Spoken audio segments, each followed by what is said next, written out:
কাদম্বিনী শোবার ঘর। খাটে খোকা এপাশ ওপাশ করছে। কাদম্বিনী আনমনা হয়ে খোকার পাশে বসে আছে। দরজা দিয়ে দেখা যাচ্ছে রন্ধনশালার এক প্রান্তে জ্বলন্ত অগ্নিকুণ্ডে গিন্নিমা খোকার জন্য দুধ গরম করে সারাদিনে মাতৃত্বের প্রমাণ রাখছে। কাকিমা, কাকিমা, হ্যাঁ সোনা আমার, কিছু বলবি বাবা? আমায় গান শোনাবে না? হ্যাঁ বাবা শোনাবো। তোমার মা দুধ গরম করছে, দুধটা খেয়ে নাও, তারপর না হয় গাইবো। না কাকি, এখনই গাও। আমি দুধ পরে খাবো। গাও না কাকি, দেরি করিস নি। আচ্ছা সোনা, গাইছি। আমার সকল দুঃখের প্রদীপ জেলে দিব, গেলে করব নিবেদন। আমার ব্যথা পূজা হয়নি সমাপন। আমার সকল দুঃখের প্রদীপ জেলে দিব, গেলে করব নিবেদন। আমার ব্যথা পূজা হয়নি সমাপন। আমার সকল দুঃখের প্রদীপ যখন বেলা শিশির ছায়ায় পাখিরা যায় আপন কোলায় মাঝি। সন্ধ্যা পূজা ঘণ্টা যখন বাজে,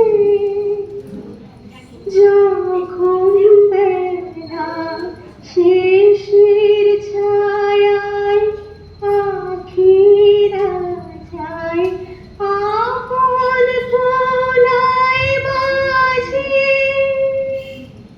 সন্ধ্যা পূজা ঘণ্টা যখন বাজে,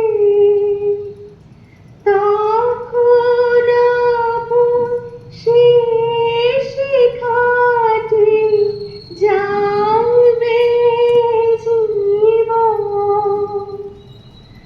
আমার ব্যথা পূজা হবে সমাপন। খোকা, ঘুমিয়ে পড়লি বাবা? দাঁড়া, আমি তোর জন্য দুধ নিয়ে আসছি, একটু সজাগ থাক বাবা, একটু। মা, মা গো, কে আছো? কে আছো দিদি? দিদি, একটিবার খোকাকে আমার কাছে এনে দাও। আমার আমার আমার প্রাণ কেমন কেমন কেমন করছে। খোকা, খোকা, ছোট, তোর আক্কেল খানা কি বল? ছেলেটাকে তুই নাকি এত ভালোবাসিস, তার দুধ না খেয়ে যে ঘুমিয়ে পড়লো সেদিকে কোনো খেয়াল নেই তো। উল্টে তুইও পড়ে পড়ে ঘুমোচ্ছিস। ছোট, এই এই নে দুধের বাটি, এখানে রইল, খোকাকে জ্বালিয়ে খাইয়ে দে। ছোট, এই ছোট, ছোট, ছোট, এই ছোট, ওগো কে কোথায় আছো গো? সর্বনাশ হয়ে গেছে।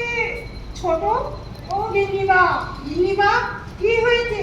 এমন করে ঘুরে রয়েছো কেন দিদি? গিন্নিমা, এত কাঁপতাছো কেন? কি হয়েছে? সৌদামিনী, ছোট, ছোট মানে? ছোট গিন্নিমার কি হয়েছে?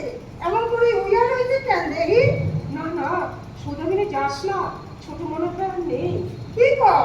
ও বড় বাবু গো, শিগগিরই আও, এদিকে সর্বনাশ হয়ে গেছে। বড় বাবু, ও বড় বাবু গো, সর্বনাশ হয়ে গেছে, সর্বনাশ হয়ে গেছে। কি হয়েছে? এত চিৎকার করছো কেন? কি হয়েছে বৌদি? খোকা ভালো আছে তো? কাদম্বিনী কি কাদম্বিনীর কি হয়েছে? সাড়া দিচ্ছে না। ছোট বৌমারি। দেখি দেখি, ছোট বৌমা, ছোট বৌমা, না কোনো সাড়া নেই। তোমরা একটু সরো, ছোট বৌমাকে একটু দেখতে দাও। না, ছোট বৌমা আর নেই। হ্যাঁ, কি বলছো? চুপ চুপ, চিৎকার করো না। বেশি লোক জানাজানি হয়ে গেলে বাড়িতে পুলিশ আসবে। তুমি খোকাকে আমাদের ঘরে নিয়ে যাও। আর ছুটকি, তুই রামুকে বল এক্ষুনি আমার সাথে দেখা করতে। আজ রাতে সৎকারের ব্যবস্থা করতে হবে। যা যা, তাড়াতাড়ি যা, আমি এখানেই আছি। গিন্নিমা তড়িঘড়ি করে খোকাকে নিজেদের শয়নকক্ষে নিয়ে যায়। ছুটকি কাল বিলম্ব না করে রামুকে ডাকতে যায়। মুহূর্তের মধ্যেই রামু চলে আসে। সারদা শঙ্কর বাবুর সাথে রামুর কি কথাবার্তা হয় অধিক আড়ম্বর না করে মৃতদেহ দাহ করার জন্য জমিদার বাড়ির 4 জন ব্রাহ্মণ ভৃত্য রানীহাটের শ্মশানের দিকে রওনা হয়।